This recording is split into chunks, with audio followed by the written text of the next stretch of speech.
सर्वे भवन्तु सुखिनः, सर्वे सन्तु निरामया, सर्वे भद्राणि पश्यन्तु, मां कश्चित् दुख भाग भवेत। नमस्कार। आज हम बात करेंगे जन्म पत्रिका में उपस्थित सुख भंग दोष की। जीवन में कोई भी व्यक्ति दुखी नहीं रहना चाहता, लेकिन सही मायनों में समझा जाए तो सुखी भी कोई व्यक्ति नहीं है। एक ऐसा दोष यदि आपकी जन्मांग पत्रिका में आपके द्वादश भावों में कुछ भावेश की स्थिति अच्छी है, लेकिन उसके बाद भी आप पूर्ण रूपेण उन सुखों का अनुभव नहीं कर पा रहे हैं, तो यकीन मानिएगा आपकी पत्री में अवश्य ही सुखभंग दोष विद्यमान है। यदि आपके पास आपका जन्म विवरण उपलब्ध नहीं है तो कुछ ऐसी साइंस, ऐसे चिन्ह हैं जिनसे ये पता लगाया जा सकता है कि आपकी जन्मांग पत्रिका में सुखभंग दोष विद्यमान है। जन्मांग पत्रिका में चतुर्थ भाव सुख का होता है। यदि चतुर्थ स्थान में कोई पाप ग्रह, राहु, केतु, ये विशेष रूप से सुखभंग दोष बनाते हैं। कई बार सूर्य और मंगल चतुर्थ भाव में होने से भी आंशिक रूप से सुखभंग दोष का निर्माण करता है। जब जन्मांग पत्रिका में सुखभंग दोष होता है तो व्यक्ति का चिंतन एक अलग प्रकार का हो जाता है। आरंभ से ही माता का स्वास्थ्य खराब रहना, माँ का सुख ना मिलना, माँ का साथ ना मिल पाना, वाहन का लाभ ना मिल पाना, वाहन में क्षति होना, और सुखभंग दोष की सबसे बड़ी पहचान है कि आप कितना भी प्रयास करेंगे, आपको अपने रहने के लिए भूमि और भवन की प्राप्ति नहीं हो पाएगी। कई व्यक्ति ऐसे हैं, बार बार अनेकों प्रकार प्रयास करते हैं, भवन खरीदते हैं, भूमि खरीदते हैं, लेकिन उसका सुख नहीं भोग पाते। यदि आपकी जन्मांग पत्रिका में ये सुखभंग दोष है तो आपको जीवन भर इससे पीड़ित होना पड़ता है। और सुखभंग दोष जीवन में क्या करता है कि ऐसा व्यक्ति जीवन के भौतिक सुखों का पूर्ण रूप से आनंद नहीं ले पाता। यदि आपकी जन्मांग पत्रिका नहीं है तो इसकी सबसे बड़ी पहचान क्या है?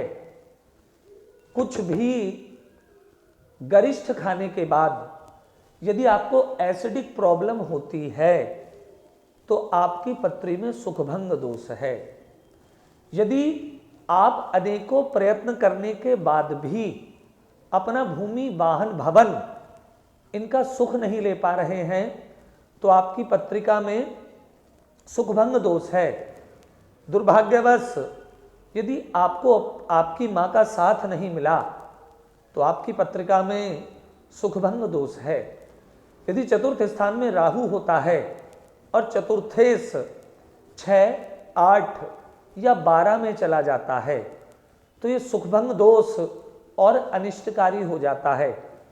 जन्म के समय या अल्प समय में माँ का साथ छूट जाना, अल्प समय में माँ का साथ छूट जाना, जीवन का सबसे बड़ा सुख वो आपसे ये अलग कर देता है। यदि चतुर्थेश 6ठे स्थान में है तो शत्रुओं की वृद्धि कर देता है।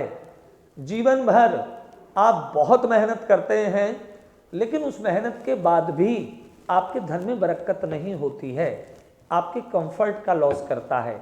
यदि ये द्वादश स्थान में जाता है चतुर्थेश, और चतुर्थ स्थान में कोई पाप ग्रह विद्यमान होता है तो आपको ये जेल की यात्रा कराएगा, या आपको अपना जन्म स्थान छोड़ना पड़ेगा, या आपको ना चाहते हुए भी कहीं दूर जाना पड़ेगा।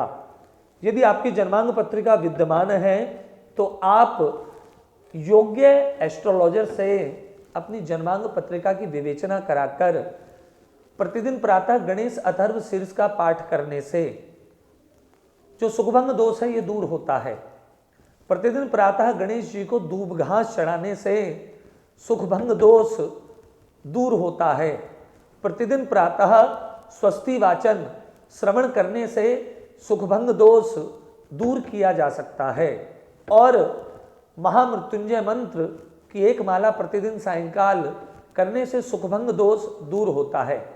यदि आपके जीवन में आपको भूमि, भवन, वाहन या माता के सुखों में किसी प्रकार से कोई लॉसेस हो रहे हैं, कमी आ रही है, आप इन पहलुओं को लेकर सेटिस्फाइड नहीं हैं, तो आप अपनी पत्रिका की विवेचना अवश्य कराएं। मुझे पूर्ण उम्मीद है कि सुखभंग दोष होने के कारण आप इन पीड़ाओं से ग्रसित हैं। गणेश जी की उपासना करें, भगवान शिव की शरण में जाएं, आपको अवश्य ही भूमि, वाहन, भवन और माता का सुख अवश्य प्राप्त होगा। नमस्कार।